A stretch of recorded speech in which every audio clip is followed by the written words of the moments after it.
সন্মুখত ২৬ৰ বিধানসভা নিৰ্বাচন আৰু নিৰ্বাচনৰ প্ৰাকমুহূৰ্তত প্ৰতিটো সমষ্টিতে আচলতে দেখিবলৈ পোৱা গৈছে ৰাজনৈতিক দলসমূহৰ মাজত ব্যাপক নিৰ্বাচনী প্ৰচাৰ। আৰু এই মুহূৰ্তত যিহেতু মই ৪২ নং বাক্সা বিধানসভা সমষ্টিত উপস্থিত আছো আৰু এই বাক্সা বিধানসভা সমষ্টিত এইবাৰ ৰাইজে কেনেধৰণৰ উন্নয়ন বিচাৰে, কোনগৰাকী প্ৰাৰ্থী আচলতে ইয়াৰ পৰা যদি জয় হয় তেখেতে উন্নয়ন কেনেধৰণে কৰিব, সেই সন্দৰ্ভত ইয়াৰ এগৰাকী স্থানীয় ভোটাৰ তথা অবৰো সুৰক্ষা সমিতিৰ সম্পাদক জোনদাস ডাঙৰীয়াৰ সৈতে কিছু কথা জানিব চেষ্টা কৰো। তাতে স্বাগতম জনাইছো। কি ক'ব বিচাৰিব এইবাৰ এই সমষ্টিটো কেনেকুৱা দেখিছে ৰাজনৈতিক বাতাবৰণ? আপোনালোকে জানে যে এইবাৰৰ যিটো বিধানসভা নিৰ্বাচন খুবেই জটিল আৰু বিগত আজি ১২-১৩ বছৰ ধৰি আমি অবৰো সুৰক্ষা সমিতিয়ে আপোনালোকে জানে বিভিন্ন ইস্যুক লৈ আমি সংগ্ৰাম কৰি আহিছোঁ। ঠিক তেনেধৰণে বিগত নিৰ্বাচনতো বিভিন্ন ক্ষেত্ৰত MCL নিৰ্বাচনে হওক, আমি বিভিন্ন ক্ষেত্ৰত আমাৰ নিজৰ মানুহখিনি ভেদাভেদিৰ কাৰণে আমি পৰাজয় বৰণ কৰি আজি আমি জনপ্ৰতিনিধি নোহোৱা অৱস্থা পাইছে।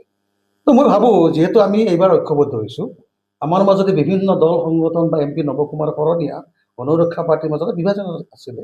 তো আমি সিদ্ধান্ত ল'লোঁ যে এইবাৰ অন্ততঃ আমাৰ অস্তিত্ব ৰক্ষাৰ স্বাৰ্থত এই বিধানসভা নিৰ্বাচনত JSP হওক, অবৰো হওক বা বিভিন্ন ভোটবিলাক একত্ৰিত হৈ কেনে এইবাৰ নিৰ্বাচনত আমি ৪২ নং এই বাক্সা সমষ্টিত আমাৰ গণসুৰক্ষা পাৰ্টি অবৰো সুৰক্ষা ফালৰ পৰা ৰমেশ দাস ডাঙৰীয়াক প্ৰক্ষেপ কৰিছে। আৰু জনাই কেনে খুব শান্তি পাওঁ এটা কাৰণে যে ৰমেশ দাস ডাঙৰীয়া যে মানুহ নহয়, তেখেত নহয়, তেখেতৰ যিটো মানে উচ্চ শিক্ষিত সম্পন্ন, মেধা সম্পন্ন আৰু ৰাইজকে কাম কৰা যি এক হেঁপাহ, সেইটোক চাই কেনে নিশ্চিত অনুভৱ কৰিছে যে অন্ততঃ আমাৰ জাতি পাতি ৰক্ষাৰ স্বাৰ্থত আজিৰ বাক্সা সমষ্টিত তেওঁতকৈ যোগ্য ব্যক্তি মানে ৰাইজৰ কাৰণে আছে বুলি মই অনুভৱ নকৰোঁ।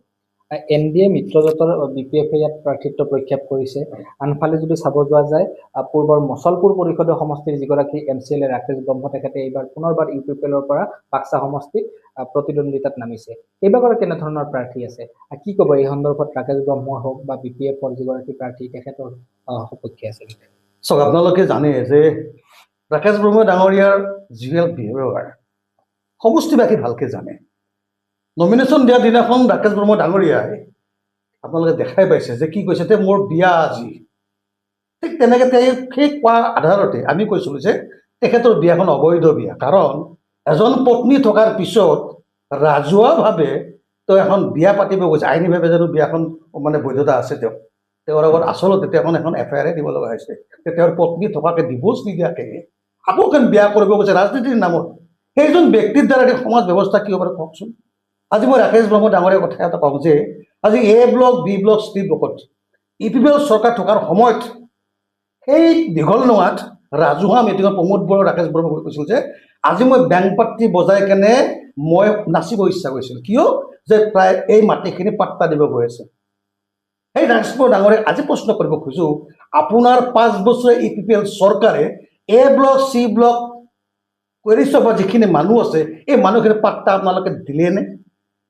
যিখিনি মাটি 1952 চনতে এই মাটিখিনি ডি ৰিজাৰ্ভ কৰি কেনে তাত কোনো বেল্ট এণ্ড ব্লকৰ কণ্ডিশ্যন নাথাকাৰ পিছত কিহৰ স্বাৰ্থত প্ৰমোদ বড়োৰ নেতৃত্বাধীন UPPL চৰকাৰে এই মানুহখিনি মণ্ডলৰ দ্বাৰাই দি মানে ছাৰ্ভে কৰি বেল্ট এণ্ড ব্লকত পেলাই দিয়ে? ইয়াৰ উত্তৰ আপুনি দিব যদি পাৰে। আপুনি সেই A ব্লক, C ব্লক মানুহক মাটিৰ নামত, যিসকল মানুহৰ মাটি 10 বিঘা আছে তেওঁলোকক 1 বিঘা মাটি প্ৰদান কৰি 9 বিঘা মাটি বেল্ট এণ্ড ব্লকত আলম হৈ কিনে আপোনালোকে হৰলুকি কৰাৰ জবাব এইবাৰ নিশ্চিতভাৱে ৰাকেশ ব্ৰহ্ম ডাঙৰীয়াক দিব। কাৰণ ৰাকেশ ব্ৰহ্ম ডাঙৰীয়াক যদি আপোনাৰ পুনৰবাৰ যদি A block, B block, C ব্লকৰ মানুহে যদি অন্তত মাটিৰ কথা চিন্তা নকৰে, তেখেতক যদি UPPLক যদি ভোটটো দিয়ে, তেওঁলোকে কেৱল মাত্ৰ ভোট দি তেওঁক মানে ক্ষমতাখিনি দিয়াই নহয় আৰু 20-25 বছৰলৈকে অন্তত এই মাটিখিনি সুৰক্ষিত ৰখাৰ যি ব্যৱস্থা তাক সংশোধন কৰিব। যিকেইটা আপুনি সমস্যা মানে কথা ইতিমধ্যে জনালে, যদি এই সমস্যাসমূহ সমাধান কৰিব লগা হয় বা সামগ্ৰিকভাৱে যদি বাক্সা সমষ্টিৰ উন্নয়ন বিচাৰিব লগা হয়, তেতিয়াহ'লে ৰাইজে কেনেধৰণে আচলতে কোনগৰাকী প্ৰাৰ্থীক জয় কৰিলে বা কাক আচলতে জনপ্ৰতিনিধি ইয়াৰ পৰা নিৰ্বাচিত কৰিলে সামগ্ৰিকভাৱে ইয়াৰ উন্নয়নটো হ'ব? অকণমান আগতে মই ৰাকেশ ব্ৰহ্মৰ কথাটো ক'লোঁ, এতিয়া মনেশ্বৰ ব্ৰহ্ম বিভাগৰ কথাটো কৈছোঁ আপোনালোকক। মনেশ্বৰ ব্ৰহ্ম ডাঙৰীয়াই ভোটটো দিয়া মানে এই 5 বছৰ যে UPPLৰ যে UG ব্ৰহ্ম আছিলে আমি দেখাই নাপালোঁ। তেওঁ বৰমা সমষ্টিৰে MLA আছিলে। বৰমা সমষ্টিৰ MLA মনেশ্বৰ ব্ৰহ্ম ডাঙৰীয়াই এই 42 নং সমষ্টি বহুত মানুহক চিনিয়ে নাপায়। মই ৰাইজক ক'ব খুজিছোঁ, যিজন মানুহে সমষ্টিৰ মানুহক চিনি নাপায় যিজন মানুহে সমষ্টিৰ মানুহৰ লগত জড়িত নহয়, কেৱল মাত্ৰ BPF আৰু NDAৰ নামত ভোটটো দিলে আপোনাৰ সমস্যা সমাধান হ'বনে? লক্ষ্য কৰিব, যোৱা 24 তাৰিখে মাৰ্চত এই BPF চৰকাৰে, হাগ্ৰাম নেতৃত্বাধীন চৰকাৰে কিন্তু পুনৰবাৰ যিসকল মাটি ট্ৰাইবেল বেল্টৰ ব্লকৰ ভিতৰত পৰে, সেই মাটিখিনিক যেতিয়ালৈ 1947 আগৰ পুৰণা ডকুমেণ্ট নাথাকিব, তেনেহ'লে কেৱল বাপেকৰ পৰা ল'ৰালৈকে নহয়, যিসকলে যোৱা মাটিৰ ৰেজিষ্টাৰ বন্ধ কৰাৰ প্ৰস্তুতি আৰম্ভ কৰিছে। মই ৰাইজক ক'ব খুজিছোঁ, যি চৰকাৰে আমাৰ মাটিৰ অধিকাৰখিনি পুনৰবাৰ এই 2018 হাগ্ৰাম মহিলাই আমাক আকৌ আমাৰ অধিকাৰখিনি খৰ্ব কৰিব খোজে ৰাজনৈতিকভাৱে, সেইসকল ব্যক্তিক ভোটদান কৰিলে সমস্যাটো সমাধান হ'বনে? নে আপোনালোকে সকলো বিভাজন, সকলো বিভেদ দূৰ কৰি আমি টৰ্চলাইটৰ ছবিত ভোট উঠা এসময়ৰ প্ৰাক্তন সাংসদ নৱকুমাৰ শৰণীয়াক আমি কিয় আনিছিলোঁ ইয়াতে?